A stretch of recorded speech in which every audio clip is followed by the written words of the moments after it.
The Galactic Council's misjudgment. The vast chamber of the Zarkonian Galactic Council hummed with anticipation.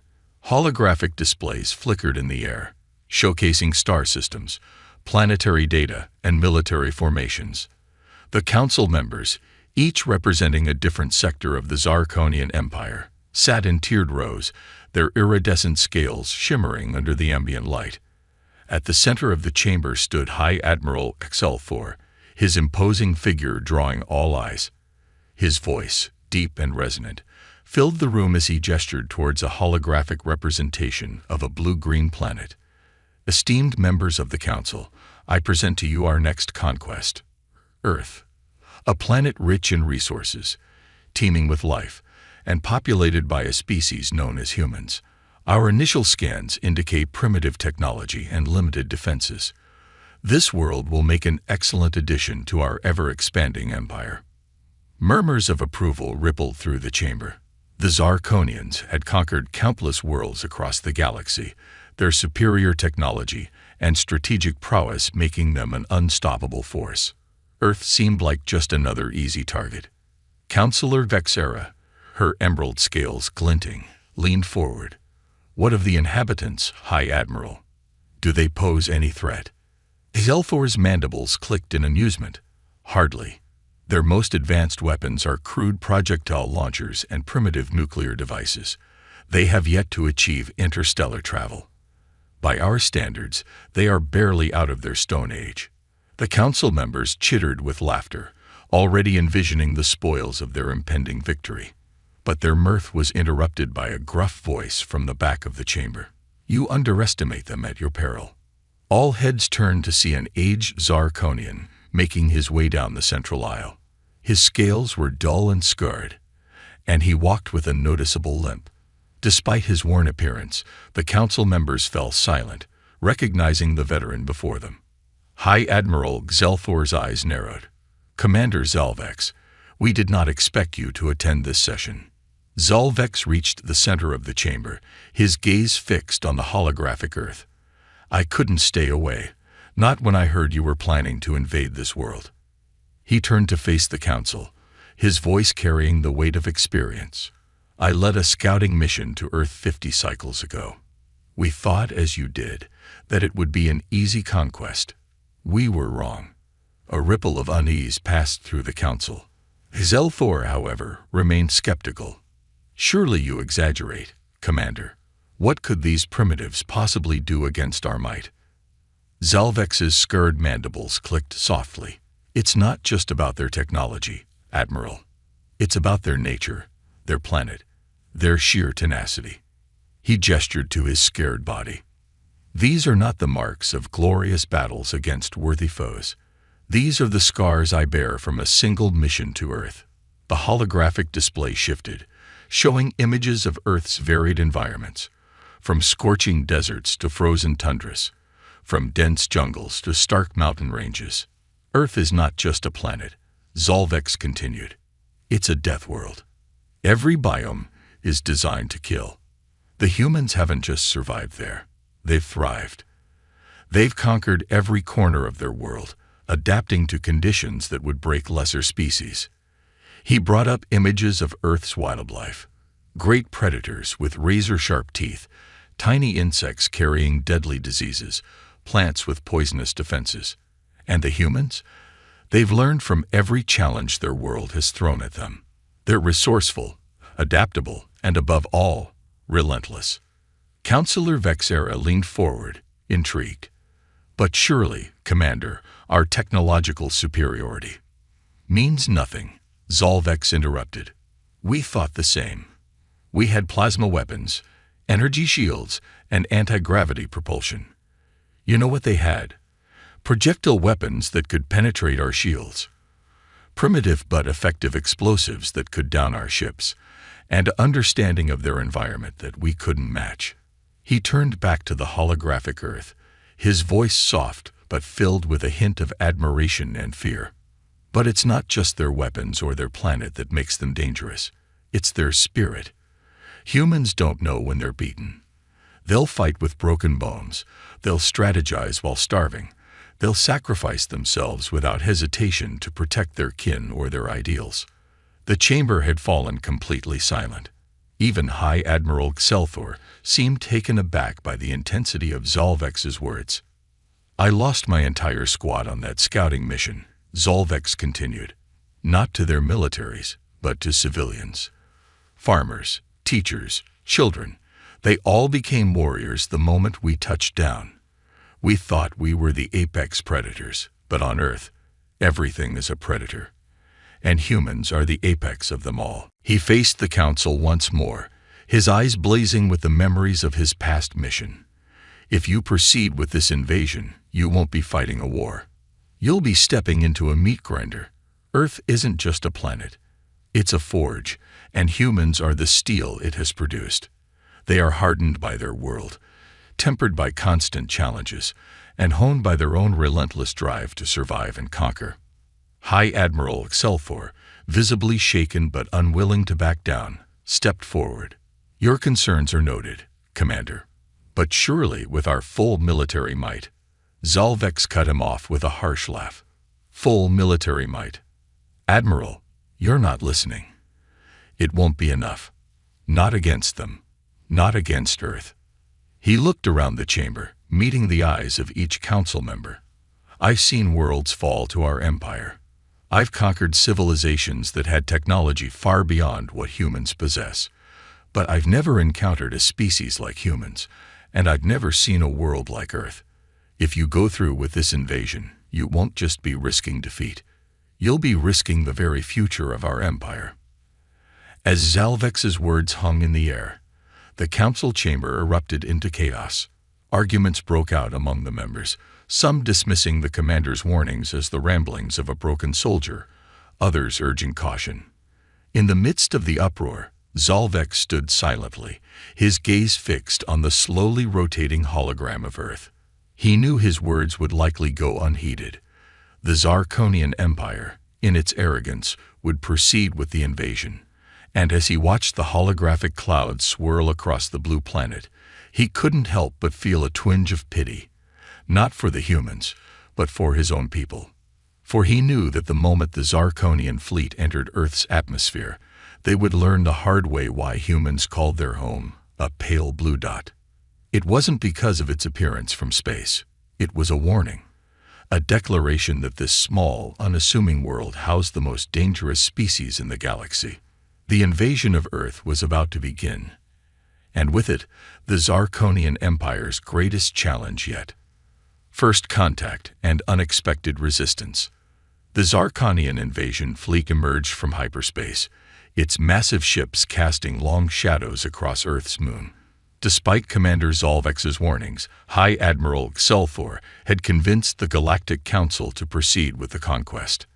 As the fleet approached the blue planet, confidence radiated through the Zarkonian ranks. On the bridge of the flagship, Xelthor gazed at the approaching planet. "Prepare the first wave," he commanded. "Let's show these primitives the might of the Zarkonian Empire." Thousands of dropships detached from the main fleet, descending towards Earth's major cities. The Zarkonians expected minimal resistance, planning to establish footholds in strategic locations before the humans could mount any significant defense. But as the dropships entered Earth's atmosphere, the unexpected happened. A barrage of missiles streaked upwards, their primitive propulsion systems belying their effectiveness. Dozens of dropships erupted in flames, scattering debris across the sky. On the flagship's bridge, alarms blared. "Impossible," Xelthor hissed. "How did they detect us? Where did these weapons come from?" As the remaining dropships continued their descent, they encountered more surprises. Electromagnetic pulses disabled their advanced systems, forcing many to crash. Those that made it to the ground found themselves in hostile territory, facing not just military forces, but armed civilians who fought with a ferocity that shocked the alien invaders. In New York, a Zarkonian battalion found itself pinned down in Central Park. Captain Drelzar, leading the ground forces, couldn't believe what he was seeing.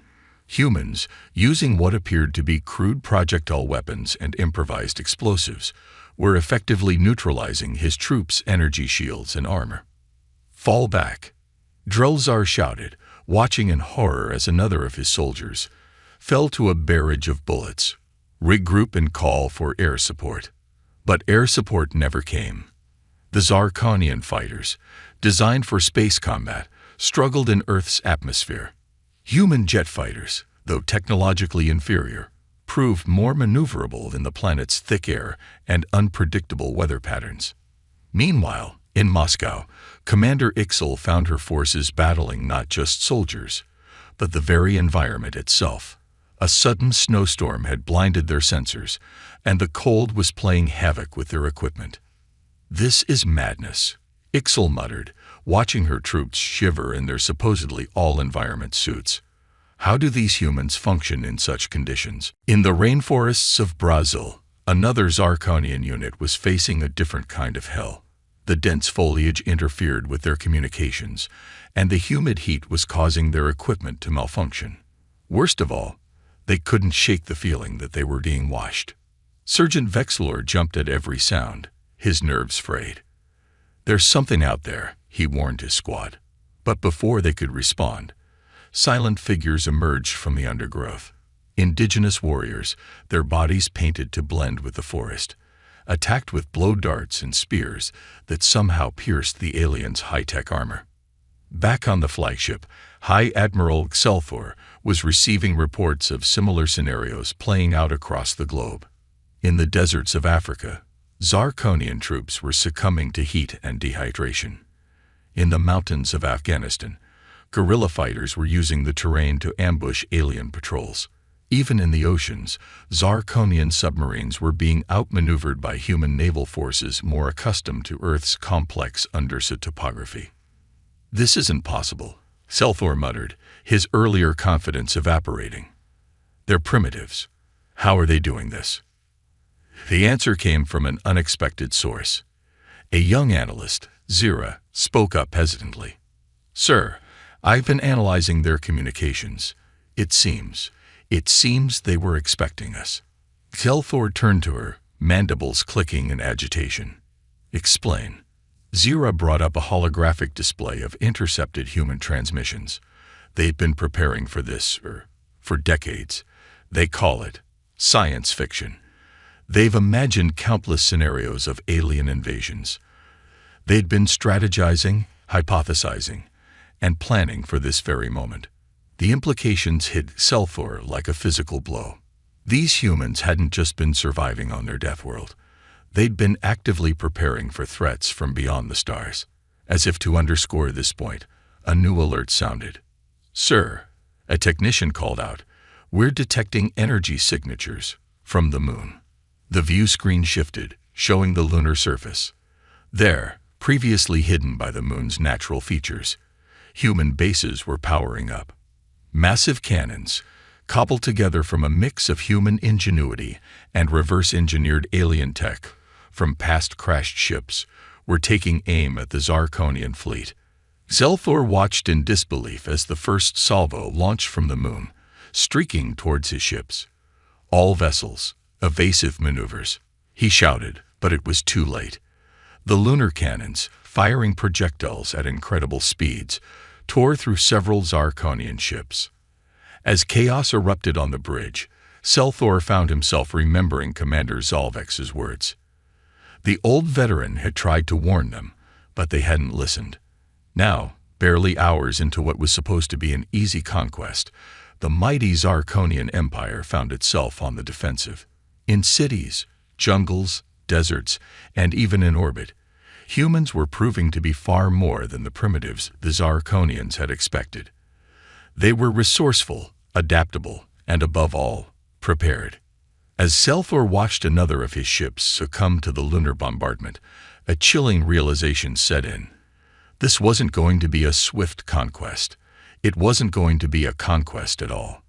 The Zarkonians had stumbled into a war unlike any they had ever faced, against an enemy they had gravely underestimated.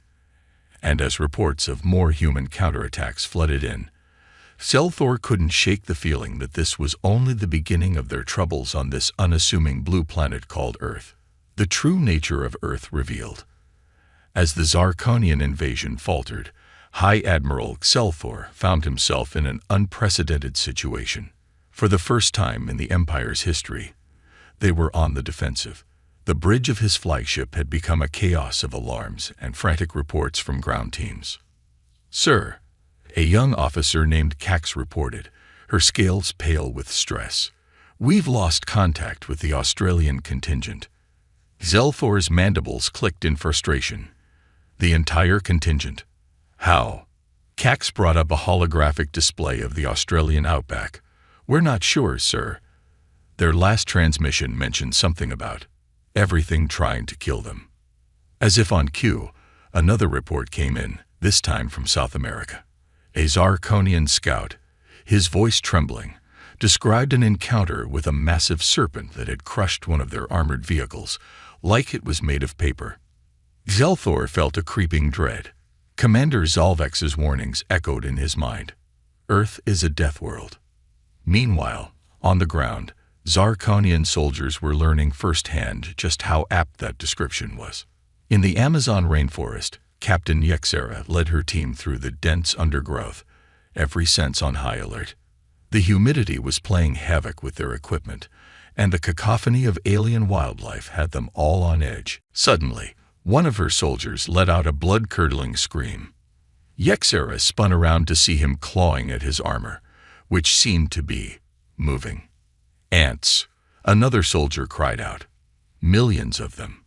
Yexera watched in horror as the tiny insects swarmed over her comrade, finding every crack and seam in his supposedly impenetrable armor. Within minutes, he was on the ground, motionless. "Fall back," she ordered, her voice shaking. But as they retreated, they found themselves faced with new horrors. Poisonous frogs whose mere touch sent soldiers into convulsions, parasitic worms that somehow breached their environmental suits, and carnivorous plants that seemed to reach out hungrily as they passed. Similar scenes were playing out across the globe. In Africa, a Zarkonian platoon found itself surrounded by a herd of massive gray beasts with foot-long tusks. Elephants, their xenobiologist had called them, moments before one of the creatures impaled their transport vehicle. In the oceans, Zarkonian submarines were being stalked by enormous predators that their sensors couldn't seem to track properly. Reports came in of ships being breached by creatures with teeth as long as a Zarkonian arm. But it wasn't just the wildlife that was proving to be a challenge. Earth itself seemed to be fighting back against the invaders. In Iceland, a Zarkonian base established near what they thought was a dormant mountain suddenly found itself in the path of a volcanic eruption. The aliens, unused to such geological instability, were caught completely off guard. In the Midwest of the United States, a Zarkonian air squadron found itself in the heart of a tornado, their advanced ships tossed about like leaves in the wind. And in Japan, just as the aliens thought they had secured a foothold, the ground itself betrayed them. An earthquake, followed by a massive tsunami, wiped out their coastal installations in a matter of minutes. Back on the flagship, Xelthor was struggling to make sense of it all. How could one planet harbor so many threats? And how had the humans not only survived but thrived in such an environment? The answer came from an unexpected source. Dr. Zilvax, the fleet's chief xenobiologist, requested an audience with the High Admiral. "Sir," Zilvax began, his voice filled with a mix of fear and awe, "I've been analyzing the data from our ground teams, and I've come to a startling conclusion. Earth isn't just a death world. It's the death world." Xelthor's eyes narrowed. "Explain." Zilvax brought up a series of holographic displays, showing Earth's various biomes and the creatures that inhabited them. Every environment on this planet is extreme by our standards. The temperature ranges, the atmospheric conditions, the geological instability. It's all far beyond what we consider habitable. And yet life here hasn't just survived. It's flourished in ways we can barely comprehend. He zoomed in on images of various Earth creatures. These species have evolved over millions of years to become perfect killing machines. And at the top of this food chain, Humans. The display shifted to show human physiology. They're persistence predators, sir. They can regulate their body temperature through sweating, allowing them to outlast almost any prey. They can adapt to virtually any environment on their planet. And their endurance. It's unmatched in our experience. Xelthor felt a chill run down his spine. Are you saying? Zilvax nodded grimly. Humans are the apex predators of a world full of apex predators. They've survived ice ages, supervolcanoes, meteor impacts. They've outlasted countless other species that evolved alongside them. And now, they're turning all of that evolutionary history, all of that hardwired survival instinct, against us. As if to punctuate the doctor's words, another report came in. This time, from a Zarkonian unit in Siberia. The cold, the soldier gasped, his transmission breaking up. It's too much. Our equipment is failing. But the humans, they're still coming. How? How are they surviving this? The transmission cut off abruptly, leaving the bridge in stunned silence. Xelthor turned back to Dr. Zilvax. What are you suggesting, Doctor? That we cannot win this war? Zilvax's expression was solemn. Sir, I'm suggesting that we may have stumbled into a fight we were never prepared for. The humans, they're not just fighting us. They're fighting with their planet. Every poison, every predator, every extreme condition. They're all weapons in humanity's arsenal. And they've had millions of years to perfect their use. As the weight of this realization settled over the bridge, Xelthor found himself facing a decision he never thought he'd have to make. The Zarkonian Empire, in all its history of conquest, had never retreated. But as he looked at the holographic display of Earth, teeming with life that seemed determined to expel the alien invaders, he wondered if they had finally met their match. The battle for Earth was far from over, but one thing was becoming increasingly clear. This small blue planet, dismissed as primitive and easy prey, was proving to be the greatest challenge the Zarkonian Empire had ever faced. And humanity, forged in the crucible of this Deathworld, was emerging as a force that could shake the very foundations of galactic order. Turning the tide. As the Zarkonian invasion force struggled against Earth's myriad challenges, humanity's response was entering a new phase. The initial shock of alien contact had given way to a grim determination, and the adaptability that had allowed humans to thrive on their Deathworld was now being turned towards a singular purpose: repelling the invaders. In a fortified bunker beneath the Rocky Mountains, Dr. Samantha Chen, Earth's leading genotechnologist, stood before a group of international military leaders and scientists. Behind her, a holographic display showed the schematics of a downed Zarkonian ship. "Gentlemen, ladies," she began, her voice steady despite the weight of responsibility on her shoulders, "what you're looking at is our ticket to victory." General Williams, a grizzled veteran of countless Earth conflicts, leaned forward. "You've cracked their tech." Samantha nodded, a hint of pride in her eyes. "Not just cracked it, sir. We're improving on it." She zoomed in on a particular section of the alien craft. Their energy shields are impressive, but they have a fatal flaw. They're designed to deflect energy weapons, something we don't primarily use. Our primitive projectile weapons. They pass right through. A murmur of excitement passed through the room. Samantha continued, "But here's where it gets interesting. We've managed to reverse engineer their shield technology and modify it. Our version. It stops both energy and physical projectiles." The implications weren't lost on anyone in the room. With this technology, human forces would have protection against both Zarkonian weapons and their own. But Samantha wasn't done. There's more. They're faster than light drives. We've figured out how they work, and we found a way to use them to create localized disruptions in space-time. She pulled up another diagram, this one showing a swirling vortex. Imagine opening a micro-wormhole right in front of an incoming Zarkonian missile, redirecting it back at their own ships. The room erupted in excited chatter. For the first time since the invasion began, There was a palpable sense of hope.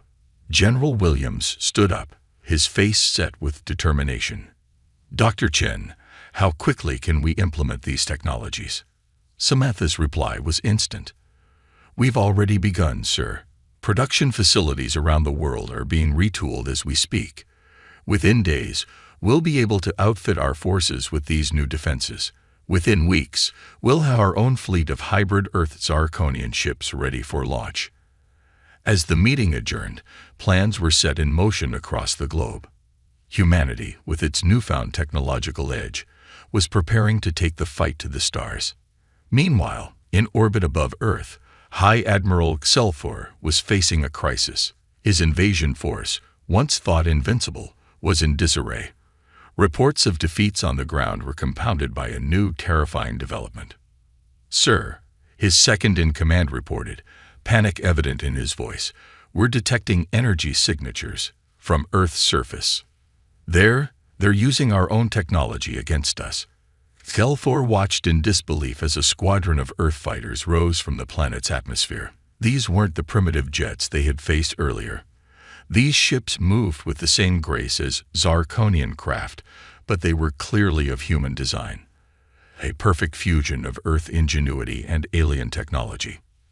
As the human ships engaged the Zirconian fleet, it quickly became apparent that the tables had turned. The Earth vessels seemed to anticipate every move, every tactic that the Zirconians had perfected over centuries of galactic conquest. On the ground, the story was much the same. Zirconian ground forces, already struggling with Earth's hostile environments, now found themselves outmatched by human soldiers wielding hybrid weapons and protected by shields that their own weapons couldn't penetrate. In the Amazon, Captain Yexera watched in awe as a human squad, clad in powered armor that seemed to adapt to the jungle environment, effortlessly neutralized a Zirconian ambush. Their weapons fired projectiles that phased through Zirconian shields before becoming solid again, bypassing defenses that had once seemed impenetrable. Similar scenes played out across the globe. In the Arctic, Zirconian troops accustomed to the advantage of their all-environment suits found themselves outmaneuvered by humans whose new armor allowed them to practically become one with the icy landscape. In the oceans, human submarines, now equipped with Zirconian-derived stealth technology, struck with impunity against alien vessels that had once ruled the seas. But perhaps most shocking was the lunar counterattack. The bases on the moon, which had been such a surprise to the Zirconians initially, now launched a fleet of ships that combined the best of human and Zirconian technology. These vessels, piloted by humans who had trained in lunar gravity and were accustomed to the harsh realities of space, tore through the alien fleet with ruthless efficiency. Back on his flagship, Xelfor watched as his invasion force crumbled. The humans, it seemed, had not just adapted to Zirconian technology. They had mastered it, improved upon it, and turned it against its creators. As alarms blared and reports of more defeats flooded in, Xelfor was faced with a decision he never thought he'd have to make.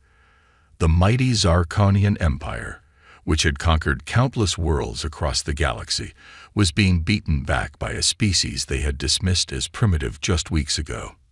With a heavy heart, Xelfor gave the order he never imagined he'd utter. "All forces, retreat. I repeat, all forces, full retreat." As the remnants of the once mighty invasion fleet limped away from Earth, leaving behind the wreckage of their ambitions, Xelfor couldn't help but reflect on the words of Commander Zalvex. They had indeed underestimated the humans, and they had paid a heavy price for that mistake. But as the blue planet receded in his view screen, Xelfor realized that this defeat was more than just a military loss. It was the end of an era. The Zirconian Empire, long accustomed to easy victories and unchallenged supremacy, had met its match in humanity. And as reports of the Empire's defeats spread across the galaxy, a new era was dawning, one in which humanity, the apex predators of the ultimate Deathworld, would take their place among the stars. A new understanding. The Zirconian retreat marked a turning point not just for Earth, but for the entire galaxy. As news of humanity's victory spread across the stars, The balance of power that had held for millennia began to shift.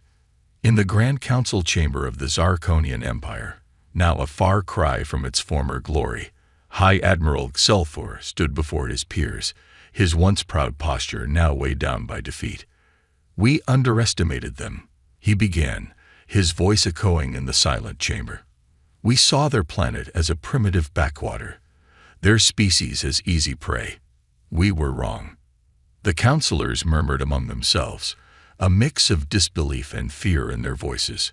Xelthor continued, "The humans didn't just repel our invasion. They took our technology, improved upon it, and used it against us with a skill and adaptability we've never encountered before." As he spoke, holographic displays showed footage from the final battles. Human ships outmaneuvering Zarkonian vessels, Earth soldiers in hybrid armor pushing back alien forces across various terrains. "But it's not just their technological prowess we need to fear," Xelthor added. "It's their resilience, their tenacity. They're creatures forged in the crucible of a Deathworld, and it shows in everything they do." At the back of the chamber, Commander Zolvex listened silently, a mix of vindication and sorrow in his eyes. He had tried to warn them, but now, the price of their arrogance had been paid in Zarkonian lives. Meanwhile, on Earth, humanity was coming to terms with its new reality. The revelation that they were not alone in the universe, coupled with their victory over a technologically superior foe, had ushered in a new era of unity and purpose. In a historic address to the United Nations, now expanded to include representatives from every nation on Earth, Dr. Samantha Chen stood at the podium, her face broadcast to billions around the world. "Today, we stand at a crossroads," she began, her voice steady and clear. "We have defended our home, our Earth, against those who sought to conquer us. But in doing so, we've also taken our first steps into a larger universe." The chamber was silent, every ear tuned to her words. "The Zarkonian technology we've adapted has opened up the stars to us. We have the means to explore, to expand, to take our place among the galactic community. But we must ask ourselves, what kind of interstellar species do we wish to be?" As she spoke, images flashed on screens behind her. The hybrid Earth Zarkonian ships now in orbit, the advanced defense systems protecting major cities, the terraforming projects already beginning on Mars. We could choose to follow in the footsteps of the Zarkonians, to use our newfound power to conquer and subjugate. But I propose a different path. Let us be explorers, diplomats, peacekeepers. Let us use our unique perspective as inhabitants of a Deathworld not to dominate, but to help and protect. Her words resonated across the globe and beyond. On distant planets, other species watched the broadcast with a mixture of fear and fascination. Humanity, the species that had defeated the mighty Zarkonian Empire, was extending an olive branch to the galaxy. In the following months, Earth underwent a rapid transformation. The hybrid technology was adapted for peaceful purposes, environmental restoration, medical advancements, solving global issues that had plagued humanity for centuries. The first human ambassadors ventured out into the galaxy, making contact with other species. Many were wary at first, having heard of the fate of the Zarkonians. But they soon discovered that humans, for all their strength and resilience, had a capacity for empathy and cooperation that surprised their new galactic neighbors. 1 year after the failed Zarkonian invasion, a historic meeting took place on neutral ground, a space station orbiting a distant star. Representatives from Earth sat across from a delegation from the Zarkonian Empire, including High Admiral Xelthor and Commander Zolvex. The atmosphere was tense, memories of the recent conflict still fresh. But as discussions progressed, a new understanding began to emerge. The humans, led by Dr. Chen, proposed a partnership, a sharing of knowledge and resources that would benefit both species. "We were enemies," Dr. Chen said, addressing Xelthor directly. "But we don't have to remain so. You've seen what we're capable of in war. Now let us show you what we can achieve in peace." Xelthor, humbled by defeat but impressed by human magnanimity, found himself nodding in agreement. Perhaps, he mused, this is why you survived your Deathworld, not just through strength, but through cooperation. As the meeting concluded with the signing of a historic peace treaty, Commander Zolvex approached Dr. Chen. I warned them about you, he said, a hint of admiration in his voice. But I never imagined this outcome. You humans continue to surprise me. Dr. Chen smiled. That's what we do best, Commander. We adapt, we survive, we thrive. And now we hope to help the galaxy do the same. As news of the treaty spread across the stars, a new age dawned. Humanity, the species from the Deathworld called Earth, had arrived on the galactic stage. They came not as conquerors, but as partners, protectors, and peacekeepers. The galaxy would never be the same again. And as ships bearing the flag of Earth ventured out into the cosmic ocean, one thing became clear to all who watched. The era of human exploration had only just begun.